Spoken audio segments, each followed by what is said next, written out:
When it comes to magic, the wizard is not the master of damage. That is the sorcerer. But what is the master of is freedom.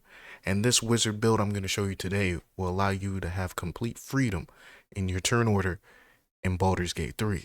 By level 5, you're not just a damage dealer. You're a person who can teleport, save your team, and counterspell the boss and still be back in time to hit your whole team with a grease to troll them. Let's get into it. For your race, pick whatever you want. I like the Githyanki personally, so I'm going to go one in the wizard. Now, what I'd like to do is, with my cantrips, is very early on, is make sure I have stuff that makes me versatile in every situation you might be in. In melee, I like to go Shocking Grasp. For long range, I like to go Firebolt, or better yet, Ray of Frost, and then a Firebolt, just for an extra.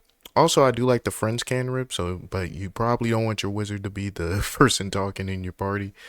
And then a light spell, because it's so darn useful and it actually has good synergy with one of the items in the game, like actually crazy. So for spells, I like to pick things that you don't get off of scrolls early on. Like Magic Missile is good, but you could just learn the spell anyways. And remember, you can do your spells in and out. But if you do not want to be in and out of the withers going back and forth, I would just take stuff automatically that you just don't see that often. Like Long Strider, Enhanced Leap is another one you probably can't learn right away. Shield, I don't see on a scroll at all. I seen Chromatic Art scrolls. I seen Burning Hand scrolls. I seen Tasha scrolls. So those three really at the beginning, and then after that you can pick your magic missile, your mage armor, and your Tasha, because you can learn anything. You're a wizard, so, and you should have a charisma person in your party. Is Dex, and then having at least a neutral saving throw on your checks.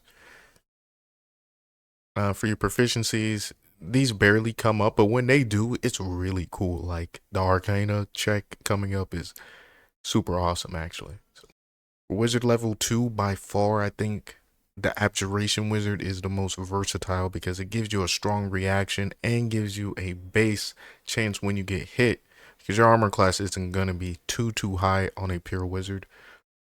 So it's very good. You can protect your allies and yourself. It gives you the shield when you do your spells. So not only are you attacking them with your spells from the Abjuration class, with a specific one that's pretty good, you're also giving yourself a shield, so when you get hit, it decreases the damage you take. Look for something that will stack your Abjuration level. To start off, to get your Abjuration stacks, Mage Armor is a great tool.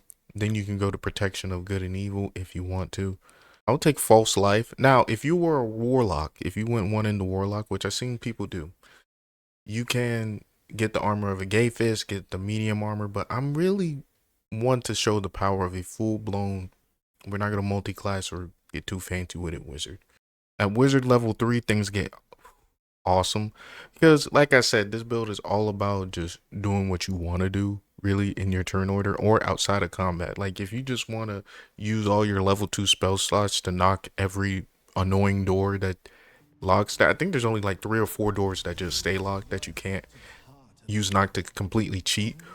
My favorite one to do is just to get 2 orbs in the Gauntlet of Shar and then just knock that door at the bottom once you take the elevator down. Beautiful use of knock. I like having a way to get around for your level 2 spell slots as well. You don't really need too much. You're not going to be the most offensive member of your party. Whole person can be good, and Misty Step. Level 4, I really like taking Minor Illusion. This is a great tool to group up enemies before the fight because they all look at the illusion and just don't see you apparently.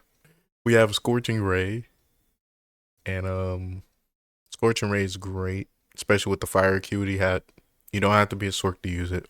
And like I said, you have complete freedom with your spell list. Like me personally, I like going things that are utility. Like if I don't have the scrolls for it, or I don't have a rogue in my party that's stealing all of the scrolls, I like to go Invisibility and use the wizard as just your scroll because you can.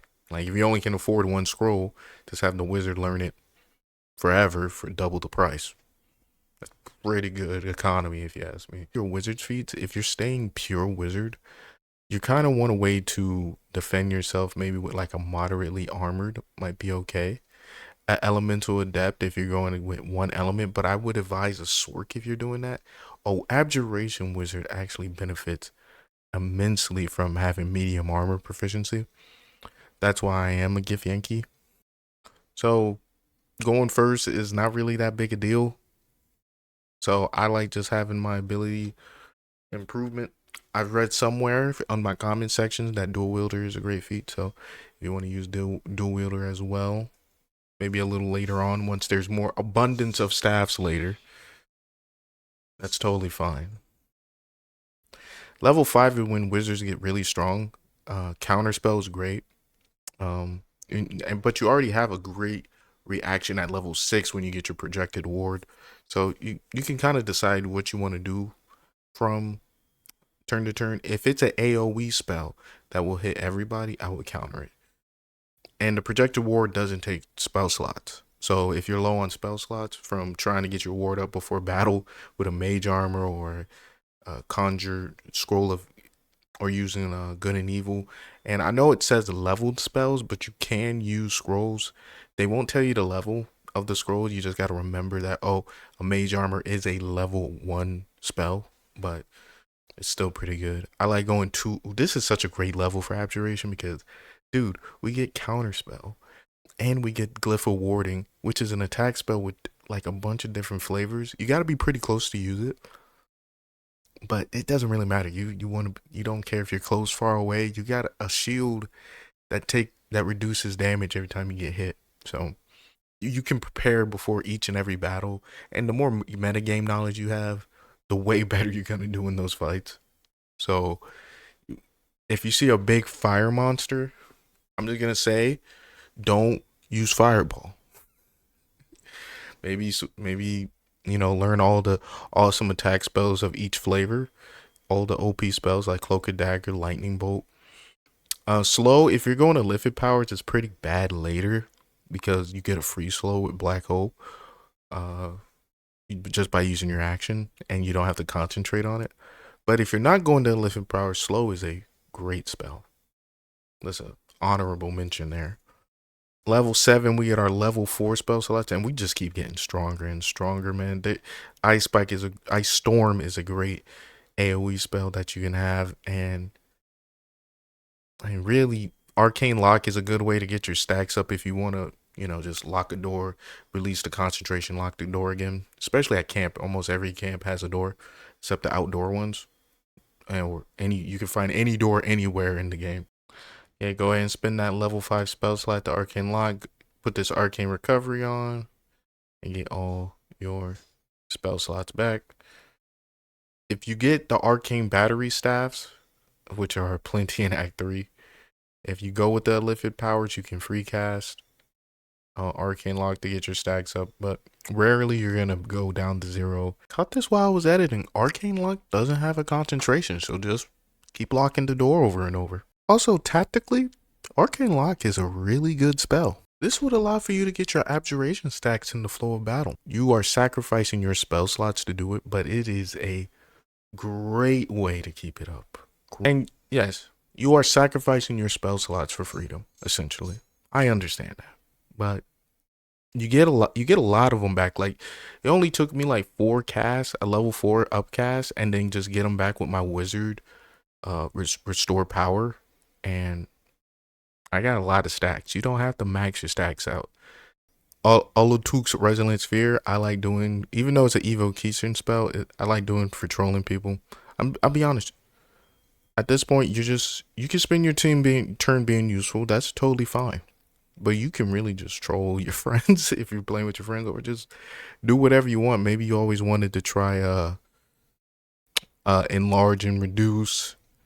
Some of these quirky spells like polymorph, like you can spend your turn doing that. You're already a super powerful person just with the Arcane Ward. What you can do, your reaction is strong. Your counterspell, you're super strong with the counterspell. You're super defensive. That allows you the freedom to be a true wizard. Whatever your team needs. A hold monster. for example. It doesn't work on undead, by the way, so don't try it on the dragon. Should have a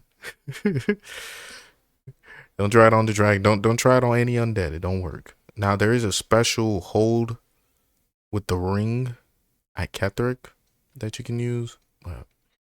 Nah, Cone of Cold is a really good spell too. Great AoE. The cold spells get really good after level 4 and 5. Ray of Frost is a solid cantrip. So, you know, you can lean on those for your AoE, especially if you wet enemies. Now, at this level, you get improved Abjuration. And this is when you just become, I don't have to use my spell slots anymore. All I have to do is sacrifice a short rest, and I get all my Arcane Ward stacks, pretty much, if I have it any more close, because you get them, so let's say your wizard level is 10, you take a short rest, you will get 10 Arcane Ward stacks. So that is an amazing ability. That's why I love rushing level 10 wizard. I just want this thing as soon as possible. And especially if you got a bard in your party, or even better, multiple bards, lore bard and a slashing bard. There's no rule saying you can't have multiple bards in your party. Maybe a whole band, maybe you're a traveling band. You know, and you're just you're Rolo. You're the wizard that can't even play an instrument, that can't even rhyme. You're just there to enjoy the vibe. You're the reporter. Like I said, I like throwing people around with telekinesis. Yeah, I take some of the most don't take niche stuff, but I'm take goofy stuff you can use like banishment. Oh, why not just banish the boss for a few turns? Give your team some time to regroup. Level 11, you get your level 6 spell slot, and I mean, all of these spells are wicked. I like Chain Lightning and Globe of Invulnerability, which is one of the better abjuration spells in the game, or any spell period in the game.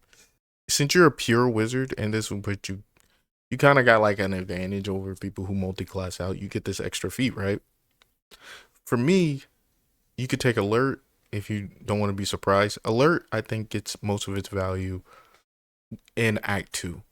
So I would take this as your second feat or your first feat, depending on like how quick you get to the Shadow Curse, because this is a super strong feat. It gives you initiative, +5 initiative, and you can't be surprised. That's really strong.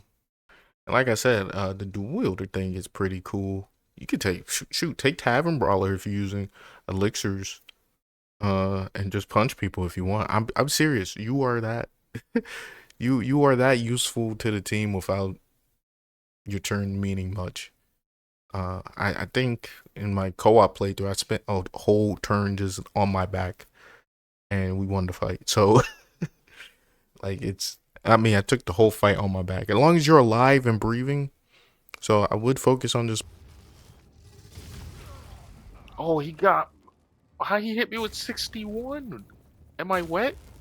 Oh no, I'm wet, dude. Being alive and breathing, so getting a lot of your stacks, having your stacks, everything after that, you're just there for the ride. So you could take the dual wielder joint. So yeah, that is the wizard that will give you complete freedom in Baldur's Gate 3 to do whatever you like. The Arcane Ward stacks are super strong.